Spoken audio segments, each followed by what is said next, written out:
আসসালামু আলাইকুম।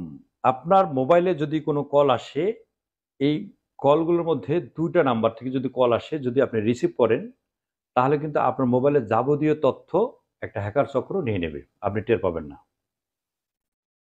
বিভিন্ন ধরনের কল আসে। অনেকের মোবাইলে বিভিন্ন ধরনের কল আসে। সারাদিনে বিভিন্ন অনেকে ব্যবসা করেন, অনেকে চাকরি করেন, অনেকে অনেক ধরনের ফোন আসেই, আসতেই পারে। কিন্তু ২ টা নাম্বার থেকে যদি ফোন আসে, এই ফোন দুটি রিসিভ করুন। যদি রিসিভ করেন, সেক্ষেত্রে আপনার মোবাইলে যে কত দিয়ে লক করছেন, ৪ সংখ্যা বা ৬ সংখ্যা দিয়ে লক করছেন, সেটার লকটা তারা জেনে যাবে।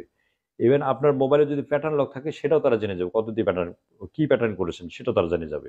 পাশাপাশি আপনার মোবাইলে যদি বিকাশ অ্যাকাউন্ট করা থাকে সেটাও তারা জেনে যাবে। আপনার মোবাইলে যদি নগদ অ্যাকাউন্ট করা থাকে সেটাও জেনে যাবে। আপনার মোবাইলে যদি উপায়ের অ্যাকাউন্ট থাকে সেটাও তারা নিয়ে নেবে। অর্থাৎ আপনার মোবাইলে যদি ব্যাংকিং কোনো অ্যাকাউন্ট থাকে তারা এমনিতেই তারা নিয়ে নেবে। যদি ফোনটা রিসিভ করেন তাতেই তারা নিয়ে যাবে। আপনার মোবাইল থেকে যে অনেক সময় বলে যে আপনার ওই একটা পিন নাম্বারটা কত, পিন নাম্বার বলেন। পিন নাম্বার আর বলা লাগবে না। শুধু ফোন রিসিভ করলেই তারা নিয়ে নেবে। ফোনটা আসার সাথে, সাথে আপনি যখন রিসিভ করবেন আপনাকে বলবে যে আপনার অ্যাকাউন্টটা সাময়িকভাবে স্থগিত করা হয়েছে। আপনার অ্যাকাউন্টে যে টাকাটা আছে এই টাকাটা আপনি সাময়িকভাবে স্থগিত করেছে, আপনি টাকাটা লেনদেন করতে পারবেন না। এটা চালু করতে চান কিনা? এই ধরনের কথা বলবে। অথবা আপনার মোবাইলে একটা ভুয়া মেসেজ দেবে যে আপনার মোবাইলে আমার ৫,০০০ টাকা গেছে, টাকাটা যদি ফেরত দেন। এই ধরনের কথা বলবে। অর্থাৎ কথা বলতে, বলতে আপনাকে এনগেজ করে ফেলবে। ৫-৭ মিনিট বা ৩ মিনিট যদি এনগেজ করে ফেলতে পারে, এই ফাঁকে তারা আপনার যে আ তথ্যগুলো আছে, তথ্যগুলো তারা নিয়ে নেবে। নিয়ে আপনার মোবাইলে যে টাকাগুলো আছে, তারা সব টাকাগুলো নিয়ে নেবে। বিশেষ করে যাদের মোবাইলে, যারা অ্যান্ড্রয়েড মোবাইল ব্যবহার করেন, যাদের মোবাইলে WhatsApp এবং Instagram অ্যাকাউন্ট আছে, তারা কিন্তু আরো বেশি বিপদে। তাদের থেকে আরো বেশি এই জিনিসগুলো নিয়ে নিচ্ছে। আমরা একটু সচেতন হওয়া দরকার, একটু সতর্ক হওয়া দরকার। এই ভিডিওটা বাংলাদেশ এবং প্রবাসী যারা আছে সবার জানা দরকার। প্রত্যেকটা লোকের জানা দরকার যে কোন ফোন থেকে কল আসলে, মানে কোন কল থেকে কল আসলে এই কলটা রিসিভ করা যাবে না, এটা সবারই জানা দরকার। এই প্রতারক চক্রের হাত থেকে বাঁচতে গেলে আমাদের একটু সতর্ক থাকতে হবে। যে নাম্বার থেকে ফোন আসলে, কল আসলে আপনি রিসিভ করবেন না, এবং ফোনটা আপনার হাতে ছিল না। হাতে ছিল না, ফোনটা কোনো কারণে আপনি রেখে এক জায়গায় গেছেন, আইসে দেখেন একটা ওই নাম্বার থেকে কল আসছে। ওই ফোনটা আর ব্যাক করবেন না। ওই কলটা আর ব্যাক করবেন না। ব্যাক করলে কিন্তু আপনি ধরা খেয়ে যাবেন। নাম্বারটা হচ্ছে, যদি একটা নাম্বার ফোন করলে দেখবেন অনেকগুলো সংখ্যা আসে। এই সংখ্যার ১ম সংখ্যা ৩ টা দেখবেন। ১ম সংখ্যাটা একটা প্লাস থাকবে, তারপরে ২ টা 9 থাকবে। এই ধরনের তারপরে আরো অনেক সংখ্যা আছে। এই নাম্বার থেকে যদি কল আসে আপনার মোবাইলে, আপনি দেখেন, দেখে রিসিভ করবেন না। রিসিভ করলে আপনি বিপদে।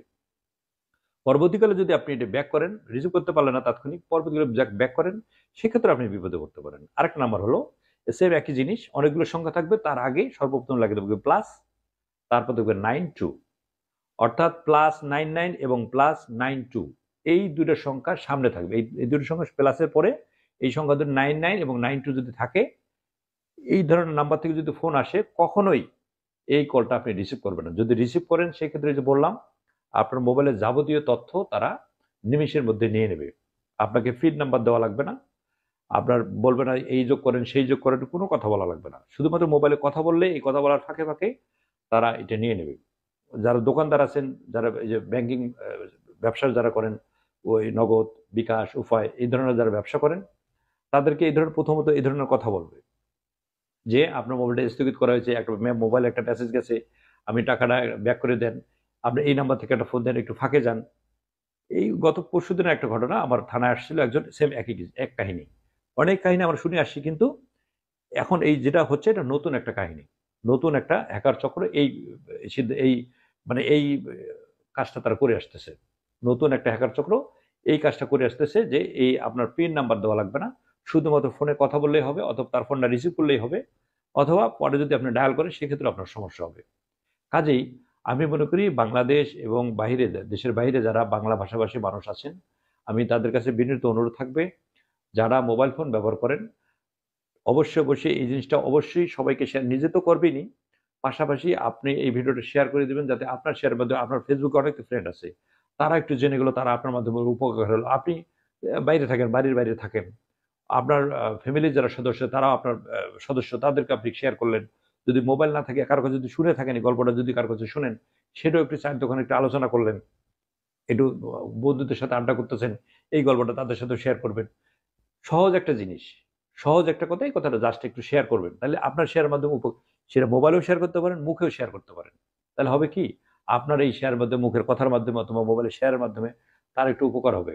আপনার একটু, এটা ভালো একটা দিক, মানুষের উপকার করা একটা ভালো দিক। আপনার শেয়ার, আপনার মুখে শেয়ার অথবা মোবাইলে শেয়ার, বলবেন যে এইরকম কারো মোবাইলে যদি কল আসে, কলের আগের সংখ্যা যদি +99 থাকে এবং কলের আগেই প্রথম যে সংখ্যাটা তার মধ্যে যদি +92 থাকে, এই ফোন কল দুইটা আপনি রিসিভ করবেন না। যদি রিসিভ করেন তাহলে বিপদে পড়বেন না। হ্যাঁ, আপনি তাৎক্ষণিক রিসিভ করতে পারেন নাই, পরবর্তীতে ব্যাক করবেন না, এটাও করবেন না। এই নাম্বার দেখলে আপনি দূরে সরে যাবেন, কোনো কথা বলার প্রয়োজন নেই। আর বিশেষ করে যারা বিকাশ, নগদ, উপায় এই ধরনের যাদের অ্যাকাউন্ট আছে, যে যে ধরনের কথা বলুক না কেন, আপনার কোনোদিনও শুধু একটা জিনিস মনে রাখবেন, বিকাশ, নগদ, উপায় কর্তৃপক্ষ কখনো আপনাকে ফোন করে বলবে না যে আপনার এই অ্যাকাউন্ট স্থগিত করা হয়েছে, আপনার লেনদেন সাময়িকভাবে স্থগিত বন্ধ করা হয়েছে, চালু করতে চান কেন, কখনোই তারা বলবে না, কখনোই ফোন করবে না তারা। এই কর্তৃপক্ষ এটা আপনারা জানেন, শোনেন, তারপরে এই ভুলগুলো করে থাকেন। এই ভিডিও যদি মাথায় রাখেন, আপনি ভিডিওর কথাগুলো যদি বুঝে থাকেন, যদি মনে পড়ে এই ধরনের ফোন আসার সাথে যদি মনে পড়ে আমার কথাটা, আমার মনে হয় আপনি এখানে থেমে যাওয়া উচিত। প্রচুর শেয়ার করা দরকার, প্রচুর জানাজানি করা দরকার। নতুন এই হ্যাকার চক্রের হাত থেকে আমাদেরকে বাঁচার জন্য একটু সতর্ক থাকা দরকার, একটু সচেতন হওয়া দরকার। আপনি আমি যদি একটু সতর্ক থাকি, একটু সচেতন থাকি, নিরাপদ থাকতে পারবো।